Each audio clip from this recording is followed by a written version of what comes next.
नमस्कार मित्रांनो, आज आपण बघणार आहोत वेळेचा जो उपयोगाचा आहे तो चौथा सिद्धांत. ठीक आहे.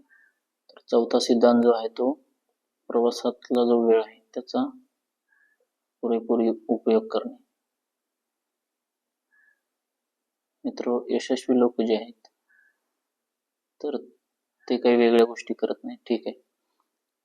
ते प्रवासादरम्यान जेवढा त्यांना वेळ मिळतोय प्रवासामध्ये त्याचं ते आधीच नियोजन करतात आणि त्या प्रवासादरम्यान वेगवेगळी जी टास्क आहेत, काही काम आहेत ते पूर्ण करतात. सामान्य लोकांचं तसं नाही. प्रवासाला निघाल्यानंतर त्यांच्याकडे कुठलीही गोष्ट हातात नसते की जे करायची म्हणून ते निघाले की त्याचा ते उपयोग त्या वेळेचा तर कधी काही जण बरेच जणांनी कधी विचार पण केला नसेल की प्रवासादरम्यानचा जो वेळ आहे त्याचा पण आपण कधी उपयोग करू शकतो. ठीक आहे. तर जसं की जुने महात्मा गांधी असायचे, ते प्रवासादरम्यान झोप घ्यायचे. त्याच्यानंतर ते कसं प्रवासानंतर उठले की ताजेतवाने कामाला परत फ्रेश. ठीक आहे. आणि जसं की आता ऑफिस आहे, बऱ्याच जणांचे ऑफिस वेगवेगळ्या ठिकाणी जवळपास 1 तास 2 तासाचं असं अंतर असतं ऑफिसमध्ये.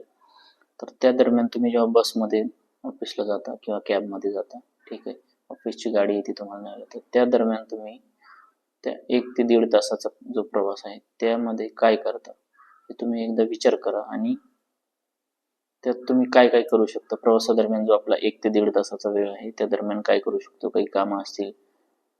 जसं की आता मी तुम्हाला सांगितले, पहिलं आपण स्टेप बाय स्टेप चाललोय. जसं लॉगबुक जर बनवलेलं असेल तुम्ही सकाळी, ठीक आहे, तुम्ही ते नोट लिहायला सुरुवात केली तर तुमच्याकडे ऑटोमॅटिक तुम्ही जेव्हा ऑफिसला निघता त्यावेळेस तुम्ही जे काही गोष्टी ज्या आहेत जे की फोन कॉलवर करू शकता त्या तुम्ही करू शकता. कुणाशी बोलणं असेल, कुणाचा कॉल आलेला असेल तर ते तुम्ही त्या प्रवासादरम्यान करू शकता. पण हे तुम्हाला कधी साध्य होईल, ज्यावेळेस तुम्ही ते लॉगबुक लिहायला सुरुवात कराल, त्या टास्कमध्ये ॲड कराल की हा आज मला यांना कॉल करायचा आहे त्याच्याविषयी. तर हे असं तुम्ही प्रवासाचा जो तुमचा वेळ आहे त्याचा तुम्ही सदुपयोग करू शकता. सगळेच जण हे करत नाहीत. सगळेच म्हणण्यापेक्षा जे पण आहेत आता सध्या, ठीक आहे, तर ते तुम्ही या वेळेचा उपयोग कसा कराल आणि काय काय गोष्टी, काय काय टास्क आहेत की जे तुम्ही डेली तुमच्या प्रवासाच्या दरम्यान त्याचा यूज करू शकता. ठीक आहे. तर तुम्ही याच्यावर नक्कीच विचार कराल अशी आशा आहे मला. आणि आपण आता परत उद्या भेटूया, जो की आपला पुढचा जो सिद्धांत आहे वेळेचा त्यावर डिस्कस करण्यासाठी. ठीक आहे. आणि शेवटचं मी एक पुन्हा थोडं रिव्हिजन घेतो मित्रांनो, की आपले जे आहेत वेळेविषयीचं पहिले जे होते ते 3 मूलभूत प्रश्न होते की आपल्याला वेळ का पुरत नाही. ठीक आहे, म्हणजे पुरेसा वेळ आपल्याकडे नाही आहे का. दुसरा जो होता तो खरंच आपल्याकडे किती वेळ आहे. आणि तिसरा जो होता तो आपला वेळ किती मौल्यवान आहे. ठीक आहे. तर आज ह्या सेशनमध्ये मी थोडं रिव्हिजन घेणार आहे. पहिली जी गोष्ट आहे की खरंच आपल्याकडे पुरेसा वेळ नाही का. त्यामध्ये आपण शिकलो की आपण सोशल मीडियावर वगैरे किती वेळ वाया घालवतो. असं नाही की आपल्याकडे वेळ नाही, आपल्याकडे पुरेसा वेळ आहे पण आपण त्याचं नियोजन करत नाही. त्यामुळे आपल्याला वेळेची कमतरता भासते. म्हणजे बघा, मी पण तुम्हाला उदाहरण दिलं होतं की जुने जे लोक आहेत त्यांच्याकडे तर ट्रेन नव्हती, फ्लाईट नव्हती, काही नव्हती, पायीच प्रवास करायचे. तरी पण त्यांचं जे वेळेचं टायमिंगचं जे आहे ते नियोजन असायचं. कारण त्यांचं सगळं टायमिंगनुसार ठरलेलं असायचं. सकाळी 4ला उठणे, रात्री 7 नंतर ते 7 ते 8 मॅक्स झोप घ्यायचे. ठीक आहे. त्यामुळे काय व्हायचं की बॉडीमध्ये एनर्जी राहायची आणि फोकस राहायचा एक. त्यामुळे ते काम फटाफट टास्क कंप्लीट करायचे. हे झाले की ते झाले.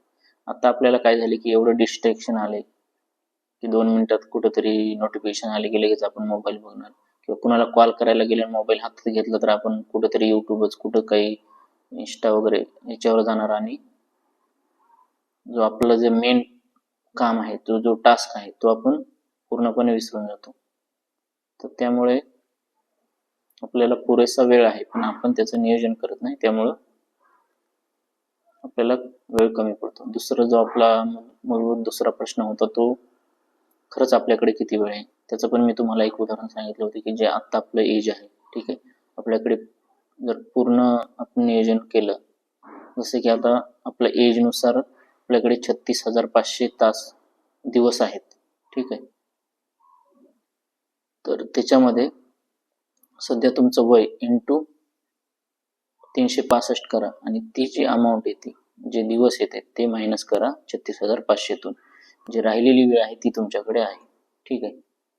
आणि तिसरा जो आपला प्रश्न होता की आपला वेळ किती मौल्यवान आहे, तर याच्यामध्ये पण मी तुम्हाला सांगितले की आता तुम्ही जे तुमचं इन्कम आहे, आर्थिक जो सोर्स आहे तो कशातूनही असो, तुमचा पगार असो, ठीक आहे, पगारा व्यतिरिक्त तुम्ही जर काही इन्कम कमवत असाल तर ते पण त्यात ऍड करा.